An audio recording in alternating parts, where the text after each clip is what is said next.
পানি পিপাসা লাগলে আমি পানি খেতে পারি না, এক গ্লাস পানি খেতে পারি না। কেউ যদি না খাওয়া দেয় আমি খাইতে পারি না। বড় ভাইটা আছে বিদায় আমি পর্যন্ত ঠিক আছে। বাবা আছে, বাবার সমস্যা,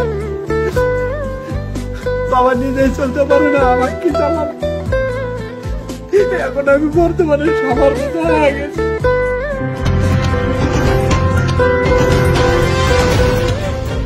ট্রান্সফরমারটা রাতে উঠাতে হবে। 90 নম্বর লাইন থেকে যে টেপটা বের হয়েছে ওই টেপের লাস্ট পিলারে ওই ট্রান্সফরমারটা উঠাতে হবে।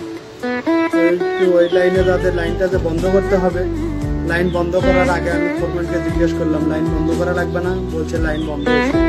লাইন বন্ধ হয়েছে, আমি তাহলে গ্রাইন্ডিংটা করে নিই। বলছে গ্রাইন্ডিং করা লাগবে না, বেকার সময় নষ্ট করার দরকার নেই, যেটা করতে বলি সেটা করি। লাইনে উঠছি, উঠে আমার পিছনে যে হেডলাইন থাকে, যে হেডলাইনটা মালামাল উঠায় নেওয়া হয়, সেই হেডলাইনটা আমি লাইনে রাখার সাথে সাথে অ্যাক্সিডেন্ট করছি। করে আমি ওখানেই ঝুলেছিলাম। ঝুলে থাকার অনেক সময় পরে আরেকটা লাইনম্যান উঠাইয়া দিছে, সেও রানিং লাইনেই উঠছে, চলতি লাইনেই তাকে উঠাইয়া দিছে, আমাকে নামানো। পরে সেও যাতে অ্যাক্সিডেন্ট করতে ধরছে। এর মধ্যে আরেকজন বলছে, স্থানীয় লোক বলছে, এই ছেলে তুমি উঠছে, লাইন বন্ধ হয়েছে। তখন ফোরম্যান বলছে এই লাইন বন্ধ হয়নি, তুই তার লাইন ধরিস। তখন আবার ফোন করে ওইখানে একটা ইলেকট্রিশিয়ান ছিল, ওই ইলেকট্রিশিয়ান উপরে লাইট ফোন দিয়ে লাইন বন্ধ করে তারপর আমার আমি আর বলতে পারি না। আমি তো ওখানেই ঝুলেছিলাম তখন থেকে আমি আর কিছু বলতে পারি না। তারপর আমার মেডিকেলে নিচে, সদর হাসপাতালে নিচে, সদর হাসপাতালে নিয়ে প্রাথমিক চিকিৎসা দিয়ে তারপর মার্চের 1 তারিখে আমার ডান হাত কাটা হয়েছে। আর মার্চের 23 তারিখে বাম হাতও কাটা হয়েছে, আর ডান হাতে বাকি যেটুকু ছিল সেটুকু। এখন আমার ডান হাতে পুরোটা ইঞ্জুরি, বাম হাতে ইঞ্জুরি, আমার এই যে পেটে ইঞ্জুরি আছে, ডান পায়ে ইঞ্জুরি আছে, তারপরে এই যে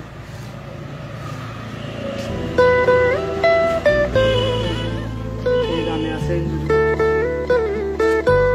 বউ মাঝে মধ্যে ডাকাডাকি করতেছে, ইয়ে করতেছে, একটা টাকা ইনকাম নেই, অন্যরকম অবস্থায় চলতেছে। বাড়ি থেকে গালাগালি করতেছে, ইনকাম নেই, কার বসে থেকে খাওয়া দাওয়া করেছে, নানান রকম সমস্যা। আমি একটা পানি পিপাসা লাগলে সবচেয়ে বড় দুঃখ, পানি পিপাসা লাগলে আমি পানি খেতে পারি না, এক গ্লাস পানি খেতে পারি না। কেউ যদি না খাওয়া দেয় আমি খাইতে পারি না। ঠিক আছে, বিভিন্ন সময় বিভিন্ন ভাবে টানতে দেয়, তোর যে টাকা দেবো সেই টাকা নিলে নিবো, না নিলে 1 টাকা পাবো না, তুই মামলা করবো না কি করবো? বিভিন্ন জনকে দিয়ে বিভিন্ন সময় দামকে ঢুকে দিচ্ছি। বড় ভাইটা আছে বিদায় এখন পর্যন্ত ঠিক আছে। বাবা আছে, বাবার সমস্যা, বাবা নিজেই চলতে পারে না, আমার কি চালাবে? এখন আমি বর্তমানে সবার মতো হয়ে গেছি। বাড়িতে আমার বউ সবকিছু করে দেয়। বউ যখন রাগারাগি করে বাপের বাড়ি যায় তখন বড় ভাবি করে, বড় ভাবি যদি না থাকে, বড় ভাবি ছোট ভাই যদি থাকে তাহলে ছোট ভাই করে। পায়খানা করে পানি খরচ করতে পারি না, সে পানি খরচ পর্যন্ত আমাকে অন্য কেউ করে দেওয়া লাগে। আমি গ্রাইন্ডিং করতে চাইছি, গ্রাইন্ডিংটা করতে যাইনি, গ্রাইন্ডিংটা করলে আমার এই অবস্থা হতো না, আমার এই অবস্থা হতো না। এই অবস্থার জন্য পুরো দায়ী কন্ডাক্টর। কন্ডাক্টরেরা সবসময়ের জন্যই চাপ দেয়, কাজ হলো না, কাজ হলো না। একটা করে সিআইডি রেখে দেয়, সাইডে একটা করে সিআইডি রেখে দেয়, ওরা কি কাজ করতেছে না অন্য কিছু করতেছে দেখো তোরা, তুই দেখবি। বেকার একটা লোককে রেখে দেয়, সেই টাকা যদি আমাদেরকে দিত, আমাদেরকে যদি সহযোগিতা করতো, আমরা উৎফুল্ল ভাবে ওর কাজ ভালোভাবে করে দিতে পারতাম। আজকে টাকার পাহাড় করছে তারা, আর আমাদেরকে এরকম পঙ্গু মানে দিয়ে ফেলে দিয়ে দিচ্ছে। দেখলে তোর গ্রামের আগে কোনোদিন দেখিনি 1 কাপ চা কিনা খেতে, এখন দল বান্ধে চা খায়, দল করে, দল তৈরি করে, যাতে আমি যাতে ওকে কোনো কিছু বলতে না পারি, পাবলিক যাতে আমাকে ধমক দেয়, যার কারণে চা খাওয়ায়, নির্বাচনে দাঁড়ানোর মতো করে চা খাওয়ায়, আর সে নিজে 1 কাপ চা খায়নি। বাড়ির সাইজ দেখলে বলবেন কি আগে একটা টাকা ছিল না, আগে চলে না, পয়সা পাত্তা পড়েছে, এরকম অবস্থা ছিল। এই চন্দন পাটের মধ্যে সবচেয়ে তার উন্নত মানের বাড়ি।